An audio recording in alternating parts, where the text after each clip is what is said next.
करता हूँ।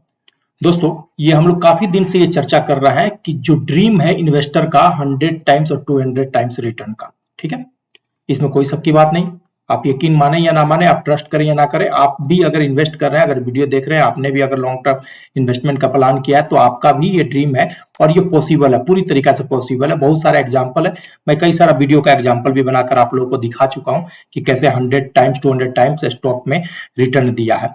लेकिन उसके लिए एक क्राइटेरिया भी मैंने बताया था कि इन्वेस्ट आपको फ्यूचर के सेक्टर में करना पड़ेगा और इसके लिए एक ही रूल है कि लॉन्ग टर्म के लिए भी बना रहेगा ना पड़ेगा, 10 से 15 साल 20 साल। बहुत आसानी से आप 100 गुना 200 गुना 500 गुना 1000 गुना भी कर सकते हैं। उसके लिए सेक्टर जो हम लोगों ने किया था, artificial intelligence, robotic, electrical vehicle, drone making and defence.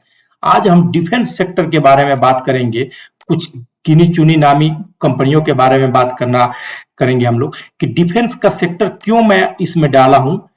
ठीक है, क्यों डाला हूं मैं, कि आपको मैं समझाने की कोशिश कर रहा हूं, वो एक न्यूज की तरफ लेके जाना चाह रहा हूं मैं आपको कि न्यूज से देखिए समझिए, हमारा देश इंडिया अभी बदल रहा है। अभी ये हमारा इंडिया इंडिया ना समझो के आप यकीन कीजिए, ये न्यू इंडिया है। ठीक है, न्यू इंडिया में बहुत सारी चेंजेस भी है, बहुत सारी पॉजिटिव एस्पेक्ट्स भी देखने को इसको मिल रहा है, जो आगे चलकर इंडिया को एक सुपर पावर बनाने में बहुत हेल्पफुल करने वाला है दोस्तों। तो हम बात कर रहे हैं, जब भी हम बात करें न्यू इंडिया, तो न्यू इंडिया की एक मेजर कंपोनेंट जो change I, make in India, जो हमारे प्रधानमंत्री मोदी जी लोग का इनिशिएटिव था, मेक इन इंडिया। इसी मेक इन इंडिया का सबसे बड़ा जो बेनिफिशियरी होने वाला है, ये डिफेंस सेक्टर होने वाला है। और एक ही रूल हमने बताया था कि भाई पैसा मल्टीप्लाई करने का क्या है कि लॉन्ग टर्म के लिए आपको होल्ड करना पड़ेगा।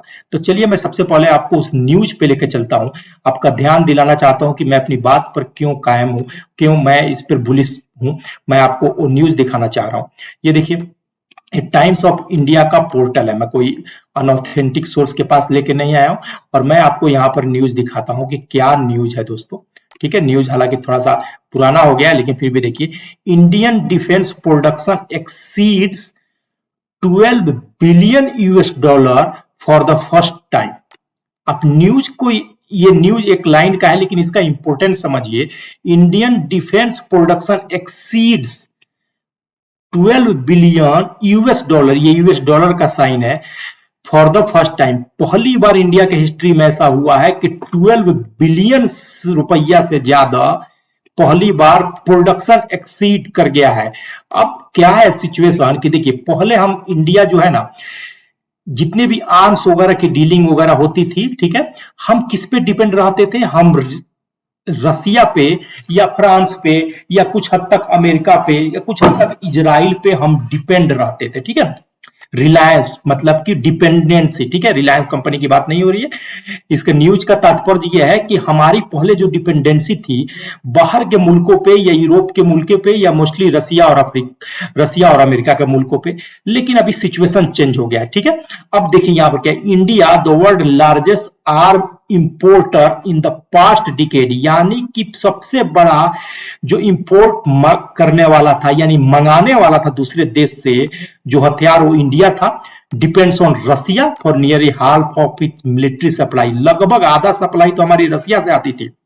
लेकिन Ukraine, but the war in Ukraine has helped of Russian spares critical for India to maintain its tank and fighter jet fleets and delayed the delivery of Russian air defence system. Ukraine के war ने रसिया को मजबूर कर दिया कि भाई जो हमारी इंडिया की तरफ डिलीवरी भेजता था, वो डिलीवरी या तो डिले करे या फिर कम भेजे। अब इसके वजह से हमारी डिपेंडेंसी इसके ऊपर ज्यादा हो रही थी, तो हमारी सम प्राइवेट डिफेंस कंपनी, यहां पर ध्यान देखिएगा, इन date March 31 we expect to rise further on data from some private defense company in the Ministry of Defense said in the statement। क्या कर रहा है गवर्नमेंट का इनिशिएटिव, क्या इसमें हेल्प कर रहा है? The government is continuously working with defence industry and their association to remove the challenges faced by them and promote defence production in the country. Promote defence production in the company. News आप लोग देख लिए, समझ ले। और आपको एक चीज और बता दूं कि आने वाले 5 से 10 साल के अंदर देखिएगा, इंडिया जो है ना, डिफेंस का यानी आर्म्स का, एशियन कंट्री, जो छोटे छोटे एशियन कंट्री हैं और अफ्रीकन कंट्री को सबसे बड़ा सप्लायर बन के निकलेगा इंडिया। यानी कि ये पॉसिबिलिटी है कि इस फील्ड में जिस तरीके से इंडिया में गवर्नमेंट इसको सपोर्ट कर रहा है इनिशिएटिव को, या जिस तरह से छोटी देश जो है, जैसे पहले हम लोग रसिया से खरीदते थे, अमेरिका से करते, उस तरह से छोटी देश के जैसे हमारे से डिफेंस के सामान खरीदने लग गए। आने वाले वक्त में इंडिया सबसे बड़ा एक्सपोर्टर बनेगा, जो आज के डेट में, आज से 10 साल पहले, 20 साल पहले अमेरिका और रसिया का सिचुएशन है, आने वाले टाइम पे इंडिया भी उन्हीं के जरा प्लेयर एक बनेगा। तो इससे क्या होगा कि जितना इस फील्ड में काम करने वाली कंपनियां हैं, सबका कारोबार बढ़ेगा, सबकी प्रॉफिटेबिलिटी बढ़ेगी, और जो इन्वेस्टर इन सेक्टर में इन्वेस्ट करेंगे वो आने वाले वक्त में अच्छा खासा पैसा कमाएंगे दोस्तों। तो चलिए मैं आपको डिफेंस सेक्टर से कुछ काफी नामी गिरामी कंपनियां और कुछ छोटी मोटी कंपनियां जो इस फील्ड में काम कर रही है लेकिन बड़ी अच्छा काम कर रही है, उनको मैं बताता हूं। पेज पर जाने से पहले दोस्तों आपसे एक अपील कि अगर आप नए हैं इस चैनल पे तो प्लीज इस चैनल को लाइक कीजिए, सब्सक्राइब कीजिए, अपने दोस्तों के साथ शेयर कीजिए, बेल आइकन बटन दबा के रखें ताकि जब भी वीडियो में अपलोड करूं नोटिफिकेशन आपको मिल जाए। और वीडियो कैसा लगा, इंफॉर्मेशन कैसा लगा, आप कमेंट करके बता सकते हैं दोस्तों। चलिए मैं आपको डिफेंस सेक्टर की कुछ कंपनियों के बारे में, मैं आपको 10 कंपनियां, और भी कंपनियां हैं लिस्टेड है जिनको आप जानते होंगे, कुछ स्टॉक आप लोगों के पास भी होंगे। मैं बात करता हूं हिंदुस्तान एरोनॉटिक्स की, HAL हाल के नाम से लिस्ट है। आप इसका रिटर्न देख सकते हैं, साल भर में क्या जबरदस्त रिटर्न दिया है। भारत इलेक्ट्रॉनिक्स, बेल, इसको कौन नहीं जानता, मझगांव डॉक शिपयार्ड्स, ये सब बड़ी बड़ी कंपनियां, ठीक है। अब हम आते हैं छोटे यानी स्मॉल और माइक्रो कैप कंपनियां जिनका फ्यूचर बहुत ज्यादा ब्राइट है।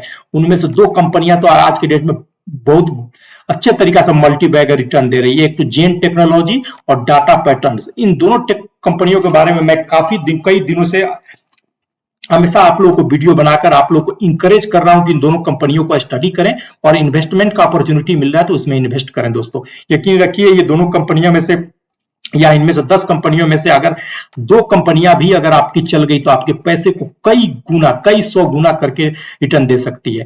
मेरी 6ठी कंपनी जो है पारस डिफेंस स्पेस टेक्नोलॉजी है, ASB स्मॉल कैप कंपनी है। 7वीं अपोलो माइक्रो सिस्टम, आप भी जाकर चेक कर सकते हैं। 8वीं company MTAR technology, defence sector में काम कर रही है, बहुत अच्छी काम कर रही है। और 9वीं कंपनी जो है Krishna defence and allied industry, और 10वां एस्ट्रा माइक्रोवेव। नीचे की जो 6 कंपनियां हैं, ये सब कंपनियां आज के डेट में स्मॉल या माइक्रो कैप कंपनियां हैं अभी, लेकिन प्राइवेट कंपनियां हैं और इस फील्ड में काम कर रही है। गवर्नमेंट से सपोर्ट मिल रहा है, बिजनेस इनको मिल रहा है, गवर्नमेंट की इनिशिएटिव इनको हेल्प कर रही है। आने वाले वक्त में 10 साल में ये कंपनियां भी सब या तो मिड कैप या लार्ज कैप कंपनियां बन चुकी रहेगी और आपके पैसे को कई टाइम्स मल्टीप्लाई कर चुकी रहेगी दोस्तों। मैं आपको इंकरेज करूंगा कि इन सब कंपनियों को जाकर एक एक करके विजिट करें, इनके बिजनेस मॉड्यूल को समझें, इनका बैलेंस शीट चेक करें और उसके बाद इन्वेस्टमेंट का कोई डिसीजन लें। Thank you.